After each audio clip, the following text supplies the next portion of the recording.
ನಮಸ್ಕಾರ ಶ್ರೋತೃಗಳೇ, ಇದು ನಿಮ್ಮ ನೆಚ್ಚಿನ ಹಾಗೂ ಮೈಸೂರಿನ ಮೊಟ್ಟಮೊದಲ ಸಮುದಾಯ ಬಾನುಲಿ ಕೇಂದ್ರ ಜನಧ್ವನಿಯಿಂದ 90.8 ಕಂಪನಾಂಕದಲ್ಲಿ ಸರಗೂರಿನಿಂದ ಪ್ರಸಾರವಾಗುತ್ತಿದೆ. ನಮಸ್ಕಾರ ಕೇಳುಗರೆ, ನಿಮ್ಮ ನೆಚ್ಚಿನ ಕಾರ್ಯಕ್ರಮಕ್ಕೆ ಸ್ವಾಗತ. ನಾನು ನಿಮ್ಮ ನಿರೂಪಕಿ ಪ್ರೀತಿ. ಇಂದಿನ ವಿಶೇಷ ಕಾರ್ಯಕ್ರಮ ಆನ್ಲೈನ್ ಶಾಪಿಂಗ್ ಜಾಗೃತಿ. ಇಂದು ಬಹುತೇಕ ಜನರು ಮೊಬೈಲ್ ಮೂಲಕ ವಸ್ತುಗಳನ್ನು ಖರೀದಿಸುತ್ತಿದ್ದಾರೆ. ಬಟ್ಟೆಗಳಿಂದ ಹಿಡಿದು ಗೃಹೋಪಯೋಗಿ ವಸ್ತುಗಳವರೆಗೆ ಎಲ್ಲವೂ ಆನ್ಲೈನ್ನಲ್ಲಿ ಲಭ್ಯ. ಆದರೆ ಸೌಲಭ್ಯ ಇದ್ದಂತೆ ಕೆಲ ಅಪಾಯಗಳು ಇವೆ. ಹಾಗಾದರೆ ಸುರಕ್ಷಿತವಾಗಿ ಆನ್ಲೈನ್ ಶಾಪಿಂಗ್ ಹೇಗೆ ಮಾಡಬೇಕು? ಇಂದಿನ ಕಾರ್ಯಕ್ರಮದಲ್ಲಿ ತಿಳಿದುಕೊಳ್ಳೋಣ. ಆನ್ಲೈನ್ ಶಾಪಿಂಗ್ನ ಲಾಭಗಳು. ಆನ್ಲೈನ್ ಖರೀದಿ ಮಾಡುವುದರಿಂದ ಸಮಯ ಉಳಿಯುತ್ತದೆ, ಹೆಚ್ಚಿನ ಆಯ್ಕೆಗಳು ಸಿಗುತ್ತವೆ, ಬೆಲೆ ಹೋಲಿಕೆ ಮಾಡಬಹುದು, ಮನೆಯ ಬಾಗಿಲಿಗೆ ವಿತರಣೆ ಸಿಗಬಹುದು. ಆದರೆ ಈ ಎಲ್ಲ ಸೌಲಭ್ಯ ಬಳಸುವಾಗ ಜಾಗ್ರತೆ ಅಗತ್ಯ.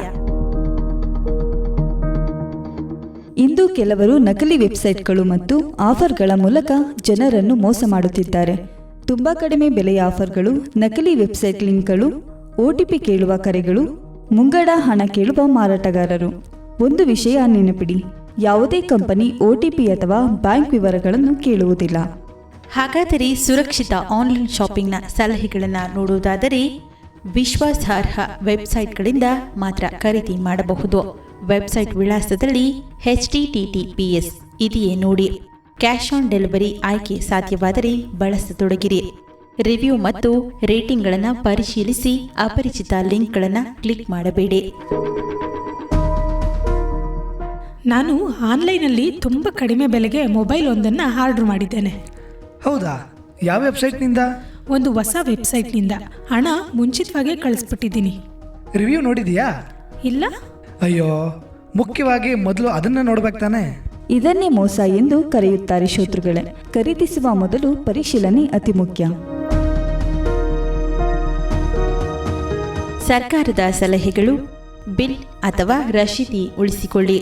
ಮೋಸವಾದರೆ ತಕ್ಷಣ ಗ್ರಾಹಕ ಸಹಾಯವಾಣಿ ಸಂಪರ್ಕಿಸಿ. ಸೈಬರ್ ಕ್ರೈಮ್ ಪೋರ್ಟಲ್ನಲ್ಲಿ ದೂರು ನೀಡಬಹುದು. ಸೈಬರ್ ಕ್ರೈಮ್ ಸಹಾಯವಾಣಿ 1930. ಮತ್ತೊಮ್ಮೆ ಸೈಬರ್ ಕ್ರೈಮ್ ಸಹಾಯವಾಣಿ 1930. ಸಮಾಪಾನ ಸಂದೇಶ. ಆನ್ಲೈನ್ ಶಾಪಿಂಗ್ ಒಳ್ಳೆಯದು, ಆದರೆ ಜಾಗೃತಿ ಇದ್ದರೆ ಮಾತ್ರ ಸುರಕ್ಷತೆ. ಜಾಗೃತ ಗ್ರಾಹಕನೇ ಸುರಕ್ಷಿತ ಗ್ರಾಹಕ. ಕೇಳುಗರೆ, ಇದು ನಿಮ್ಮ ನೆಚ್ಚಿನ ಹಾಗೂ ಮೈಸೂರಿನ ಮೊಟ್ಟಮೊದಲ ಸಮುದಾಯ ಬಾನುಲಿ ಕೇಂದ್ರ ಜನಧ್ವನಿ ವತಿಯಿಂದ ಆನ್ಲೈನ್ ಶಾಪಿಂಗ್ ಜಾಗೃತಿ ಕಾರ್ಯಕ್ರಮ. ನಾನು ನಿಮ್ಮ ಬಾನುಲಿ ಗೆಳತಿ ಸ್ಫೂರ್ತಿ ಸರಗೂರು. ಮತ್ತೆ ಭೇಟಿಯಾಗೋಣ ಮತ್ತೊಂದು ಉಪಯುಕ್ತ ಕಾರ್ಯಕ್ರಮದಲ್ಲಿ. ಅಲ್ಲಿಯವರೆಗೂ ಕೇಳ್ತಾ ಇರಿ. ನಮಸ್ಕಾರ, ಧನ್ಯವಾದಗಳು.